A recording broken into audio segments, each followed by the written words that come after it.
Hello friends, income tax के cases की series में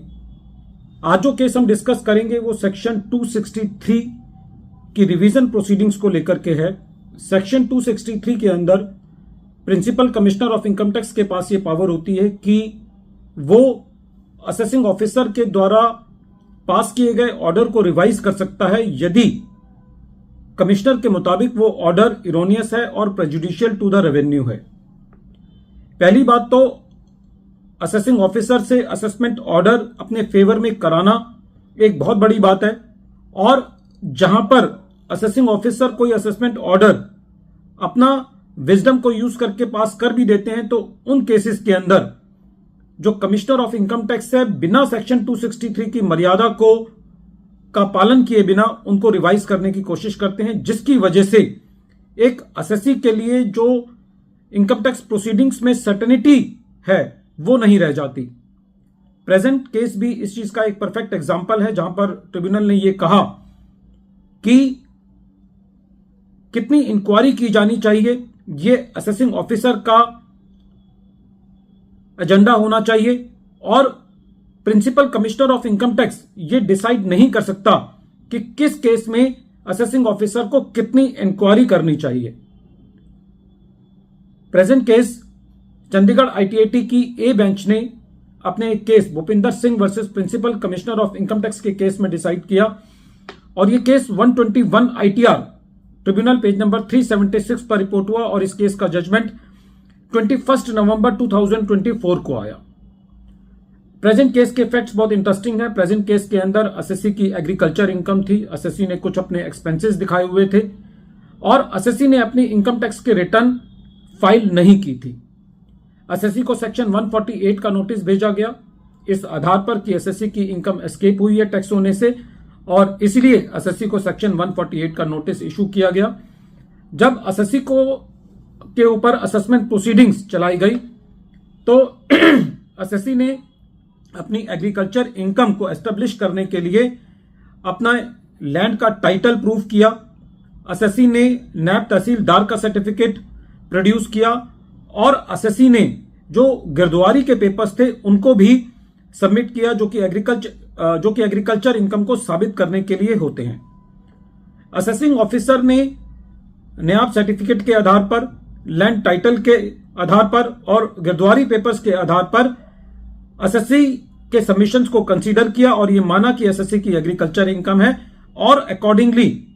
असेसमेंट ऑर्डर पास किया। इसके अंदर असेसिंग ऑफिसर ने असेसी की एग्रीकल्चर इनकम को एक्सेप्ट किया। जब principal commissioner of income tax ने इस असेसमेंट ऑर्डर को देखा तो principal commissioner of income tax का यह कहना था कि असेसिंग ऑफिसर ने जो असेसी ने नयाब तहसीलदार का सर्टिफिकेट दिया है, जो गिरदवारी पेपर्स दिए हैं, और जो एग्रीकल्चर से रिलेटेड एक्सपेंसेस हैं,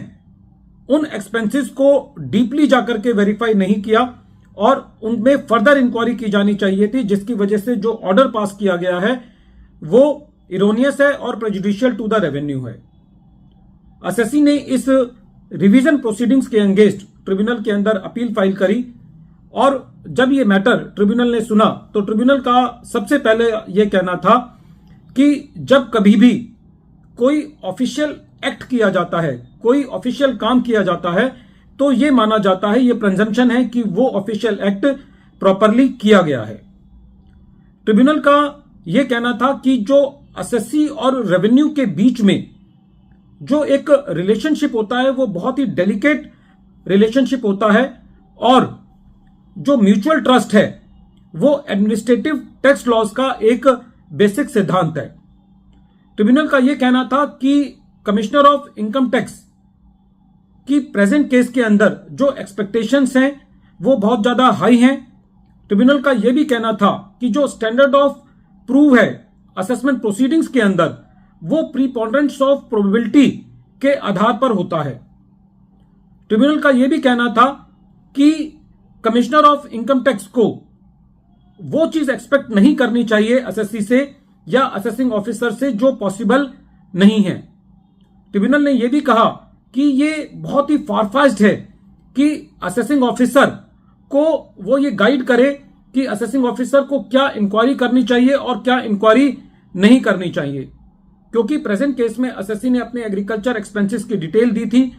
और कमिश्नर का यह कहना था कि असेसिंग ऑफिसर को इन बिल्स को और वेरीफाई करना चाहिए था। तो उसके ऊपर ट्रिब्यूनल का यह कहना था कि जो एग्रीकल्चर अकाउंटिंग होती है उसको कॉर्पोरेट एंटिटी की अकाउंटिंग से कंपेयर नहीं किया जा सकता और जो कितनी इंक्वायरी करनी है किसी केस के अंदर, ये एक असेसिंग ऑफिसर की गुड सेंस के ऊपर छोड़ा जाना चाहिए, ना कि हर केस के अंदर कमिश्नर ये डिसाइड करे कि असेसिंग ऑफिसर को कितनी इंक्वायरी करनी है। तो प्रेजेंट केस के अंदर ट्रिब्यूनल ने यह कहा कि जो एक नायब तहसीलदार का सर्टिफिकेट होता है वो एक ऐसा सर्टिफिकेट होता है जो कि कैजुअली इशू नहीं किया जाता और उसके ऊपर क्वेश्चन नहीं किया जा सकता और असेसिंग ऑफिसर की यह जिम्मेदारी नहीं बनती कि वो उस सर्टिफिकेट की भी इंक्वायरी करे। इस तरीके से ट्रिब्यूनल ने जो रिवीजन की प्रोसीडिंग्स असेसी के अगेंस्ट चलाई थी उसको क्वैश किया। वीडियो के अंत में एक बार फिर मैं केस का नाम रिपीट कर रहा हूं। केस का नाम है Bhupinder Singh versus principal commissioner of income tax और ये केस चंडीगढ़ आईटीएटी की ए बेंच ने 21 नवंबर 2024 को डिसाइड किया और ये case 121 ITR tribunal page number 376 पर रिपोर्ट हुआ। Thank you friends.